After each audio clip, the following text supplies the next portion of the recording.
Օմար Խայամի վեճը Աստծու հետ։ Լեգենդ։ Օմար Խայամը Խորասանի վշտահար բանաստեղծը, ոսկեղեն նարգիզների մեջ նստած աշխարհի ունայնությունը մոռանալու համար կավե գավաթից գինի էր խմում։ Այդ միջոցին բարձրացավ հանկարծ մի սատանի քամի, որ իր պոչի վրա ցցված պտույտ գալով խելագարի պես այս ու այն կողմ էր վազվզում, ձեռն ընկածը քշում, ջարդում, կոտրում։ Մեկ էլ թշնամու պես արշավեց խեղճ Խայամի վրա, անտես փեշերով տվեց, վայր ձգեց գինու գավաթը, գինին թափվեց հողի վրա։ Հետո խելառ ու չար քամին, թևերը թափահարելով, սինլքորի նման սուլելով, շվշվացնելով, փախավ, թռավ հեռուները։ Խայամը մեկ զարմացած նայում էր հեռացող քամու հետևից, մեկ ափսոսանքով նայում էր կենսաբաշխ կարմիր հեղուկին, որ ծարավ գետինը ծծեց մի վայրկյանում թունթարփեցողի պես։ Ապա աչքերը ձգեց կապուտակ երկնքին և այսպես ասաց Օմար Խայամը, Խորասանի վարդերի տխուր բլբուլը. «Իմ վառ գինու գավաթն հողե դու կոտրեցիր, Աստված իմ,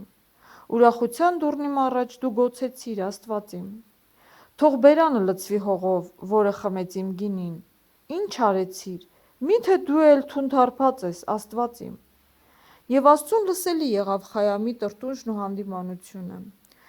Բարկացավ Աստված, սաստիկ բարկացավ, որ մի հողեղեն հանդգնում է այսպիսի բերան բանալ։ Եվ պատժեց Աստված Խայամին, բանաստեղծի բերանը ծռվեց, լեզուն կարկամեց։ Էլ չէր կարողանում խոսել Խայամը, ունայնության քաղցրախոս բլբուլը։ Երբ անցավ մի փոքր ժամանակ, զգաստացավ Խայամը,